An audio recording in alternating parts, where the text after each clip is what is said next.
This isn't the first time I debunked Whatifalthist. He covered similar topics of social justice before. Since then, his tone has shifted into one of avoiding criticism, but that's not stopping me. Since his points tend to be disorganized, I'll do my best to make this video comprehensible. With that out of the way, consider subscribing and let's get started. Last summer, the United States had one of the very, very few rebellions in its history. I hate to nitpick so soon, but very, very few is quite the understatement. Wikipedia lists hundreds of rebellions and periods of civil unrest from 1800 to 2022. I can only interpret the wording as an attempt to make rebellion seem irrational and unnecessary, which is dishonest and bad faith in my opinion. 6 blocks of downtown Seattle formed an anarchist state that declared independence from the United States of America. They fought with the authorities alongside demanding the abolition of the police in general. Roving bands of protesters looted the city. Their utopian state literally collapsed into a dictatorship run by a SoundCloud rapper in the first couple hours, and they ran out of food within the first day, at the same time erecting literal shrines to George Floyd. What happened in Seattle was an occupational protest, not an anarchist state. Anarchists don't even want states, which shows the extent of Whatifalthist's knowledge on the subject. It was established by protesters, and I find it very misinformative to accuse Raz Simone of being a dictator, when sources say, conservative Andy Nago shared a video on June 15th of Raz Simone handing a rifle to another protester after rumors developed within the zone that the Proud Boys were going to set fires and stir chaos. CNN later called Simone the zone's leader, which he denied. He was actually in contact with Seattle Fire Chief Harold Scoggins during his time in the CHOP. Clearly, Raz was no dictator who had good intentions with the fire chief, and it's even more ridiculous of Whatifalthist to show a screenshot of an article discussing the accusations that weren't even confirmed as some sort of proof. It goes to show how much misinformation can be within the first minute of a video. With that, it's no surprise that Whatifalthist lies again about the protesters having no food when sources say otherwise. Vegetable gardens materialized June 11th in Cal Anderson Park, where activists grew a variety of foods. The gardens were inaugurated with a basil plant introduced by Marcus Henderson. Activists expanded the gardens and included signs heralding black agriculturalists and commemorating victims of police violence. Shockingly, the reason it survived so long was that they were supported by the mayor of Seattle, who refused to evict the rebels. It's disrespectful to reduce the occupational protest survivability solely on the mayor. He might have asked police not to use tear gas, but they used it anyway. Saying this completely discredits the coordination and communication that the protesters had.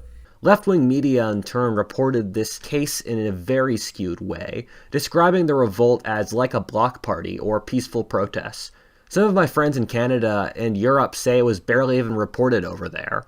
This was complemented by riots across the country.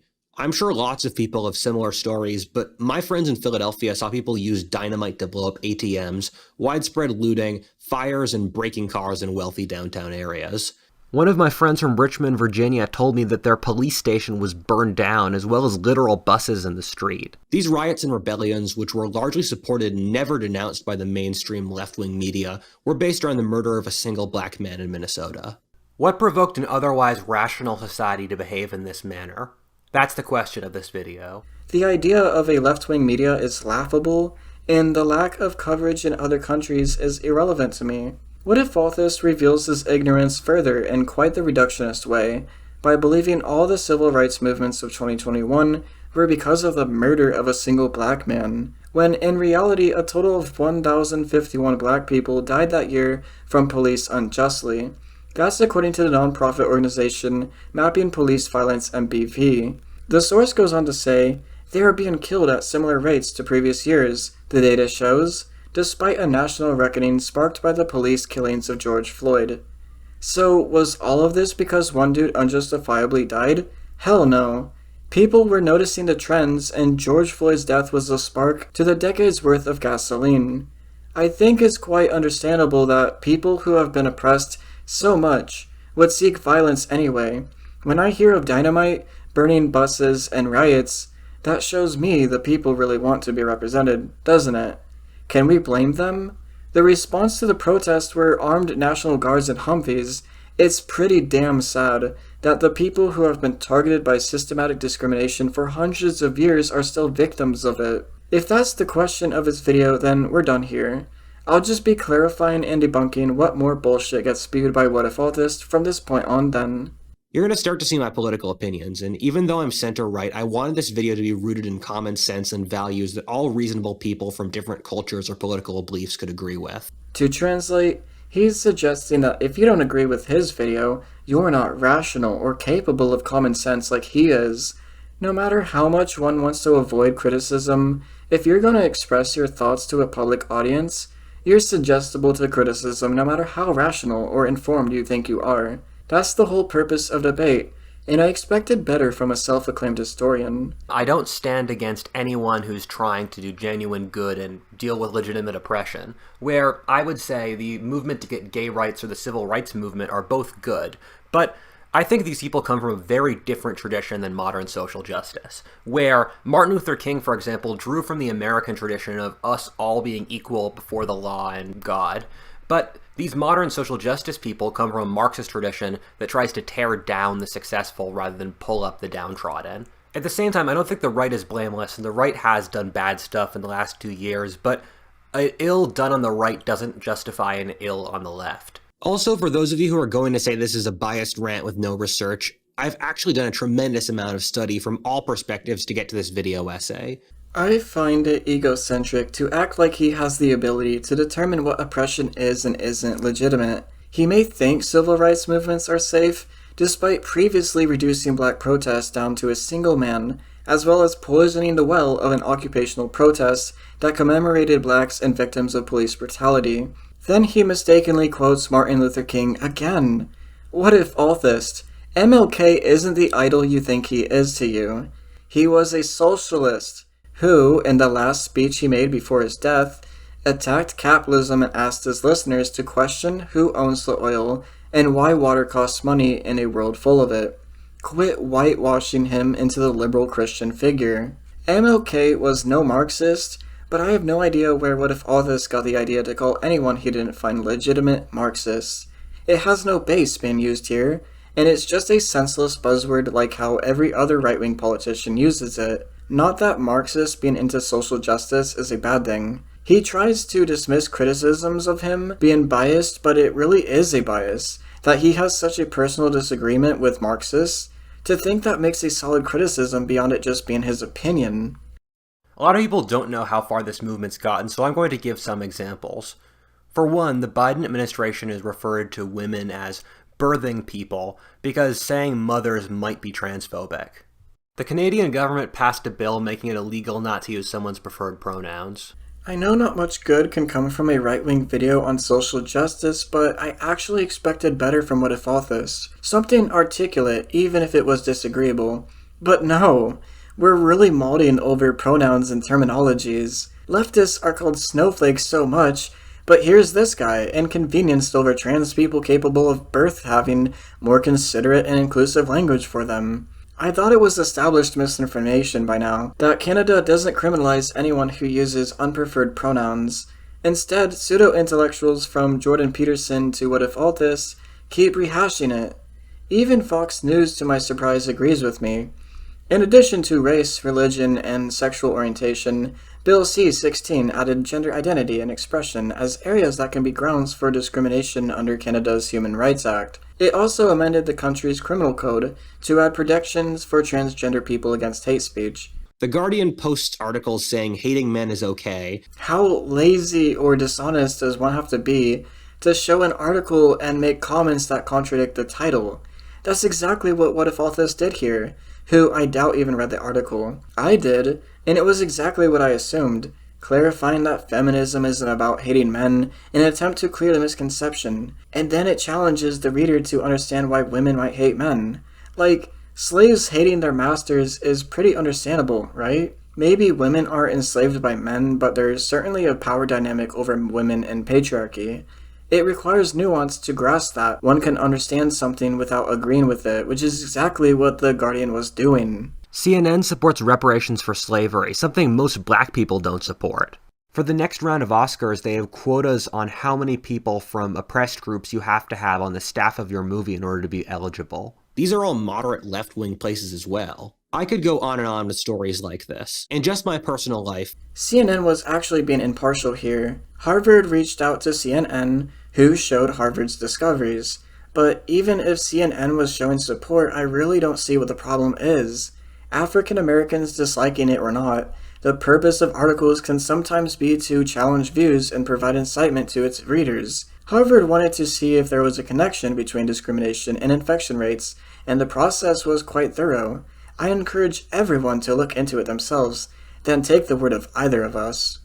And no one cares about his personal life. Alternatively, the only real demographic that really twists my words unfairly and tries to destroy me, especially on Reddit, is these leftists. Sounds like a personal problem. Don't use Reddit. My friends in the finance, entertainment, and tech industries say a significant minority, if not a majority of firms, just aren't hiring white men anymore, going entirely for diversity hiring. Did your friends ever consider that maybe they were the problem, instead of the problem being they were white men? Seriously though, you and your friends' subjective personal observations are not at all relevant to understanding social justice, and I'm starting to see why you dropped out of college. Your friends would need both credible statistics to back up their feelings, as well as something credible to confirm whether the reason they feel that is the case. That's how science works. Not a group of white dudes sitting at a bar blaming the reasons they didn't get a call back was because of white racism or whatever. I hate it when people say social justice is just a marginal movement, that it's confined to campuses and ivory tower fools, or that it's not that radical. Both of these are normally what moderate left-wingers say to apologize for it in the same way moderate right-wingers do for extreme nationalists or normal people do for their delinquent cousins. The truth is that this is an ideology that controls much of the entertainment, media, and education worlds on almost every level, and a larger and larger share of the political and corporate worlds. I mean, it's arguable that radical social justice is very understandable, and hear me out.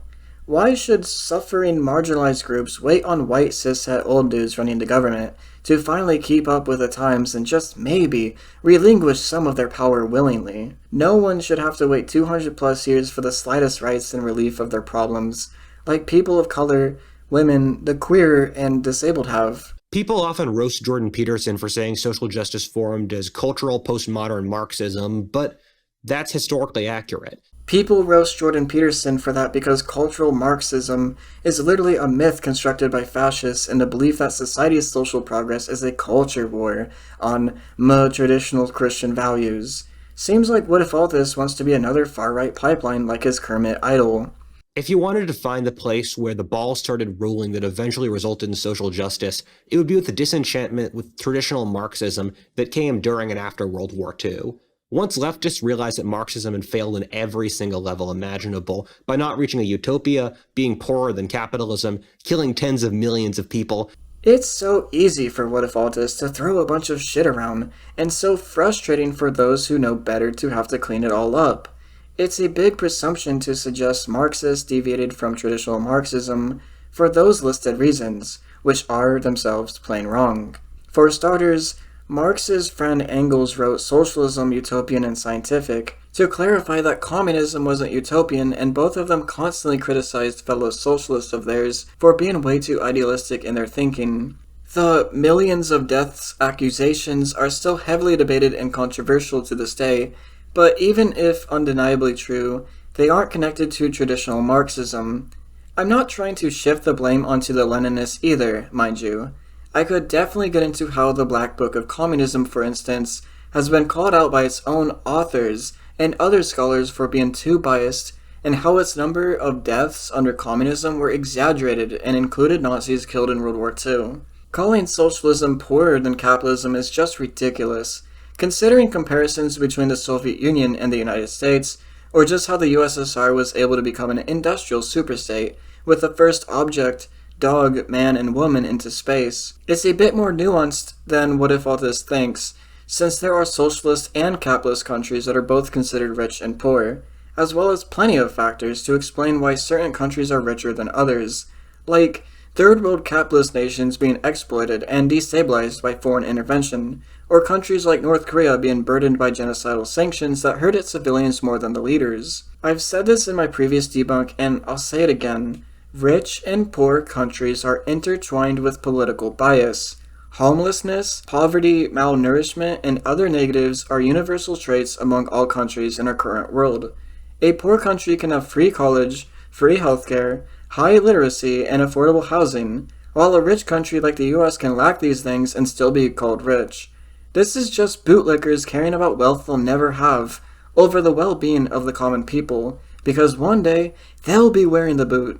And not even attracting the working classes, leftists had to find a new story in order to retain their core beliefs. Before the unconstitutional McCarthy era and the Red Scare, communism was very attractive to the American people. That's why those scares had to happen in the first place. Before World War II, the Communist Party USA had 6 million members at its prime. Does he not realize it was communists, socialists, and anarchists that fought for minimum wage, insurance, the right to unionize, and other luxuries we take for granted to this day? Whatifalthist then repeats the same Marxists shifted themselves to appeal to more people blah blah blah that I already debunked, so I skip to. Postmodernism doesn't believe in any broader theories of the world, but the logic that developed was something like, if broader stories are wrong, we can create a story which is about opposing other people's oppressive stories, which hold down oppressed groups. This sort of view became more popular in academia in the 1990s as the baby boomers, who were significantly more left-wing than their parents, took over academia. As the baby boomers gained power, academic departments went from being around 3/4 left-wing to 19/20ths, which resulted in an echo chamber in which pandering to one's own faction was the way to get ahead. As the boomers entered academia, you saw the development of various departments like women's, race, post-colonial, and queer studies, which largely existed as ideological laboratories for the movement that would develop. Social justice theory developed with all these various departments working together in a common ideological coalition. Whatifalthist is referring to a far-right conspiracy that leftists have taken over academia to undo traditional Christian values, and he no doubt took inspiration from the discriminatory Frankfurt School conspiracy. Educating the concepts of atheism, Marxism, and gender studies are not the same as promoting them. AEI.org has this to say about it. Is academia awash in liberal bias? A number of studies have tried to answer this, but most make two mistakes. First, they generally look at one campus constituency, either students or faculty, and use that to extrapolate the state of campus climate more broadly. Second, they assume a causal relationship between skew and bias. In other words, they take it as a given that, say, an overrepresentation of liberal faculty necessarily indicates a liberal bias. Like many times before, Whatifalthist is lacking the nuance to comprehend and dig deep enough into certain observations. Society is continually progressing, sure, like when slavery got abolished or when it was finally legal to come out as gay, but people like Whatifalthist and other liberals try to act like the US is this horribly divided state between Democrats and Republicans at war. While it appears that way, the government wouldn't be able to function if the two parties weren't very interconnected and in agreement with their views and interests. It isn't even a conspiracy to say that both parties are two sides of the same coin, as I can prove this with just 2 presidents. Both Obama and Trump switched between both parties. Obama contributed to the wall more than Trump did. Both bombed thousands of civilians in the Middle East, and it was Obama who approved of the immigration camp that saw use under Trump's era. A lot of the inconsistencies that came from social justice theory derive from how it was a series of unrelated academic departments that were allied in a common ideological cause. Let me give an example. It's why it's acceptable to change between genders but not between races. A cornerstone of social justice theory is that oppressive identities are fake and should be deconstructed as a moral good in of themselves, while subjugated identities are real, since they pull on the supposedly real or subjective experiences of the oppressed. Thus, for a white person to become a black person is evil, since it infringes upon the black person's positive identity. Meanwhile, for a man to become a woman is good, since it breaks down the oppressive structure of gender, even though in real terms the biological differences between the sexes are far greater than those between the races. Whatifalthist fails to understand the difference between biological sex and gender identity, among other misconceptions. Trans people aren't trying to change their biology or chromosomes. That's a massive misunderstanding. When you see a person in public, most people are unable to see their genitals, count their chromosomes, or check their DNA. This alone proves that there's a difference between societal perceptions of gender expression and biological sex. Children are often sheltered from understanding biological differences in sexes as well, but they still have ideas on what a man and a woman looks like, concepts that have been ingrained in them since birth from social conditioning by peers and parents. So it's because of this that one cannot make the argument that if trans people can change their gender identity, other people should be able to change their race.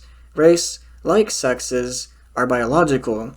Gender and race might both be social constructs, but neither are fake. The ideas themselves have no physical existence, but they have a basis in material interpretations and the material world. I also want to mention that quite a few leftists want both race and gender to be abolished, if not the discrimination perpetrated against both. Another version of this is that the feminist movement is in contradiction with the trans movement, in that if gender doesn't exist and is oppressive, then women's separate identity as women, which is biologically ingrained, carries no value. This is the root of the anti-trans feminist faction called TERFs. The thing that really elevated social justice into the public consciousness as an important ideology was the process of growing social tensions that I've talked about in these videos, largely driven by a combination of population growth and globalization. While it seems like Whatifalthist is trying to sound impartial here, I can't help but feel he's in agreement with the mentioned trans-exclusionary feminist himself. The feminist movement is not in contradiction with the trans movement. The trans movement is, however, in contradiction with the idea that biology and gender identity are interchangeable and inseparable. And interestingly enough, because TERFs believe that trans women are men, they also believe in various types of women erasure. This makes their views and rhetoric scarily similar to white supremacists. Much of their views are also rooted in a fear and hatred of men, which, as I said a while back in this video, is understandable even though I don't agree with it whatsoever. I don't know what pseudo-intellectual bullshit Whatifalthist is trying to get at with this whole internal conflicts led to social justice's popularity or whatever, but there's also no correlation between social justice and TERFs. Trans-exclusionary feminists are merely a product of trans people and rights being displayed more into the mainstream. This meant the standard of living has in real terms gone down in Western countries for the last 50 years, which when paired with growing inequality caused an immense amount of social tension which created political polarization. This is really plain to see in that all the social justice keywords skyrocketed from complete obscurity to the public view with the failure of the Occupy Wall Street movement, which came shortly after the 2008 financial crash. Correlation does not equal causation, dude. In the last video of yours, I debunked you trying to make a conclusion out of growing socialism and declining Christianity, even though that was not true. And now you're doing the same thing, by trying to compare the standard of living decay with prominent social justice. The 2008 crash resulted in a rapid decline in standard of living, and like every other similar era of history, people fell into extremist ideologies that looked for scapegoats. In a system which seemed biased towards privileged white males, for example, of bailing out the banks, well, the economy fell apart, it looked reasonable. At the same time, the internet made populist movements like social justice easier to form. The internet made populism of both right and left-wing varieties more powerful, and we definitely see this with social justice, a movement promulgated and advanced collectively through the internet rather than through more mainstream top-down political ideologies. Whatifalthist seems to believe that it's irrational to look to alternative views when dissatisfied with a failing system. How dare people hate a system that time and time again proves itself unreliable? And the system is biased towards white men. We live under patriarchy with decades worth of deeply rooted systematic discrimination that allows white men to remain the most privileged and benefit from the system the most. First you hate BLM and George Floyd protesters, and now you're reaching that calling out white male privilege is irrational? What mental gymnastics? How hard is it to look into just one statistic about racial inequality and acknowledge that you're a privileged white dude? It should make you sensitive and angry, so that you can then become an ally to the oppressed and do something about it. It's really that simple. I always wondered why social justice behaved in such a strategically irrational way. I mean, this is a movement that literally shits on its own followers as terrible people and actively looks to the most powerful and largest groups in society and says they're evil. But I didn't realize that this is primarily a mob-driven movement, not one that's controlled top-down. You recognizing that social justice movements are organized top-down contradicts your previous beliefs about the leftists somehow being an organized group that infiltrated colleges. But also, this observation is pretty irrelevant and says nothing against social justice as a whole. Is it really surprising that people have disagreements and arguments? I think similar observations can be made with the right, but also the internet and online infighting are a whole another thing on their own. When I say social justice is irrational, I'm not being biased. I'm stating a literal fact of its philosophy that even its founders would agree with. Like some right-wing parody of left-wingers, they believe that logic and objective reality are Western constructions. They take the postmodernist argument that all ways of knowing are social constructions and combine it with the Marxist viewpoint that all culture can be explained as a struggle between the oppressor and the oppressed. I'm not being biased, I'm just stating a literal fact. It's similar to someone saying, I don't mean to offend you, but, as again, thinking you're unbiased or correct doesn't exclude you from disagreements and criticism. I really would have appreciated some sources or an actually reasonable argument to suggest why its founders would agree with Whatifalthist, but because we can't actually hear the statements of the dead, it's as irrelevant as him bringing up his friend's feelings. What a strawman argument to suggest that the left sees logic and objective reality as Western constructs. That's quite the stretch from accepting that race and gender are social constructs. It's like Whatifalthist is in a baby Max Stirner phase of calling everything a spook because they're social constructs, an individualist joke. Literally, everything is a social construct, yes, but as I said before, that doesn't make them not real. They have a basis in material reality, so you're making another strawman suggesting that anyone believes objective reality are Western constructs. Look at rap culture, in which modern culture literally encourages antisocial traits like crime, drug usage, or broken families in the African American community, since to judge it would be racism. However, this has really negative effects on the Black community. We should be supporting the productive elements of the African American community, not the most antisocial. What he's referring to is gangsta rap, not all rap genres. And no one thinks it's racist to criticize music's influence on glorifying drug abuse, violence, and poverty. I certainly don't think so, and I wonder what base Whatifalthist has to even make this strawman. Alternatively, look at West Coast cities like Vancouver or Los Angeles that have horrifying drug and homelessness problems, largely caused by the lack of an ability to judge on the part of a morally handicapped elite. The city of Vancouver had a policy of not judging homelessness and drug usage, with their only real policy being having clean, government-controlled sites to shoot heroin in. I was staying in downtown Los Angeles last week, and the homelessness crisis had made an otherwise wealthy and cool area into a deeply unpleasant and nearly uninhabitable place with the sheer amount of crazy homeless guys. Instead of showing irrelevant photos, I wish Whatifalthist would have shown some form of graphs or evidence that these coastal cities are ignoring homelessness and drug abuse in the way he's making it out to be. As Whatifalthist later points out, an understanding of why people do drugs or become homeless, I'd agree, they shouldn't be judged. I think it's cool that wealthy areas were turned into safe spaces for the homeless, a lot better than the harmful anti-homelessness infrastructure that many cities make to deter the homeless from being safe, comfortable, and warm. Reminds me of the Taliban using an Afghanistan guy's mansion to house hundreds of people. Not that I support the Taliban at all, but I do support the idea that mansions are a large waste of money and space that could be used for more reasonable housing. With all this said, I still decided to look into Los Angeles' drug abuse problems.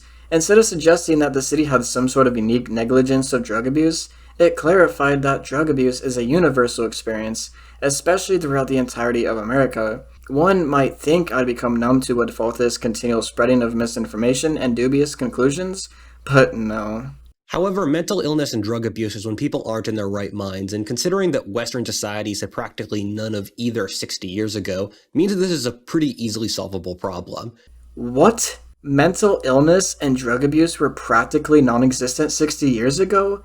Do you realize 60 plus years ago people were giving children cocaine for the common cold and opium mixed with alcohol for literally everything else? Mental illness did too exist. There really isn't a mental disorder in the DSM-5 that can be argued to have truly emerged so recently, let alone for the connection he's trying to make. Please, go back to college or stop talking about mental health.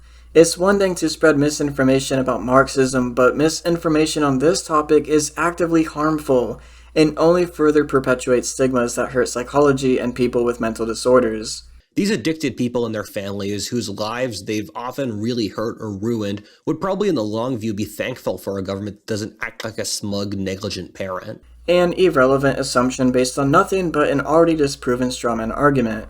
At its heart, social justice is a poorly constructed religion more than anything else. Just look at its main text today, like How to Be an Anti-Racist and White Fragility, which boil down to an idea of original sin in which white people must admit they are always racist no matter what they do, and nearly every action a white person does is inherently racist due to the racist structure of society. Nowhere are actual steps to deal with racial inequities in the real world proposed. The cardinal flaw of the modern world, which our descendants will just facepalm continually, is our arrogance and overestimating human abilities. Another irrelevant assumption intertwined with a fallacious word salad.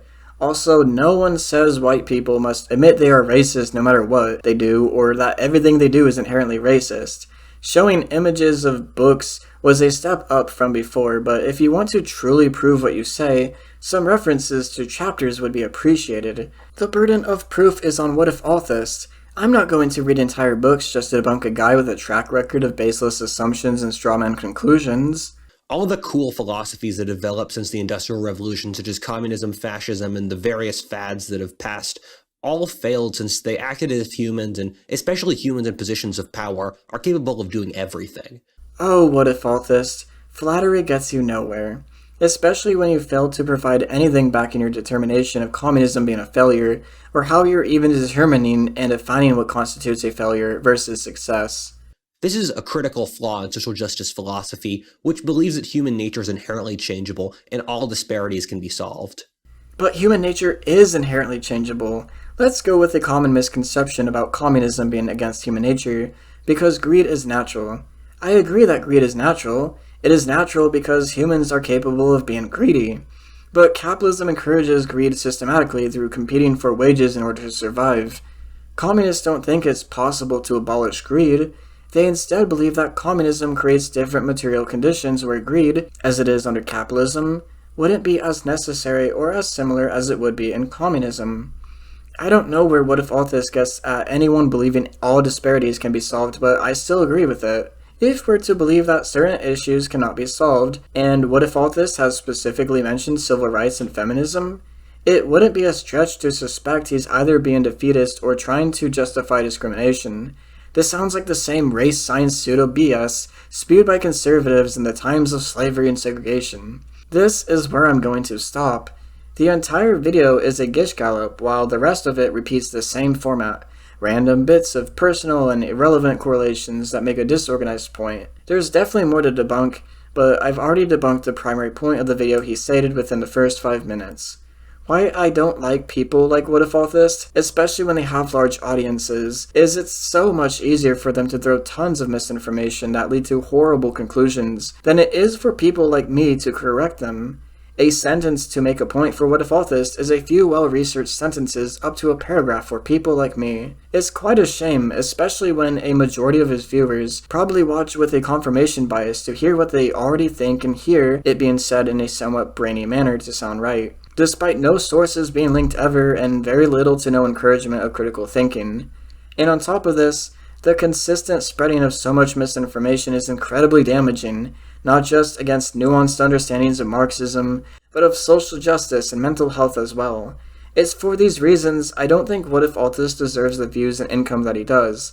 But alas, plenty of people will continue to seek odd-sounding pseudo-intellectuals that tell them what they want to hear. This has been Whatifalthist Does Not Understand Social Justice. If you liked this video or learned something new, leave a like. If you didn't, then leave a dislike. Subscribe for more content like this.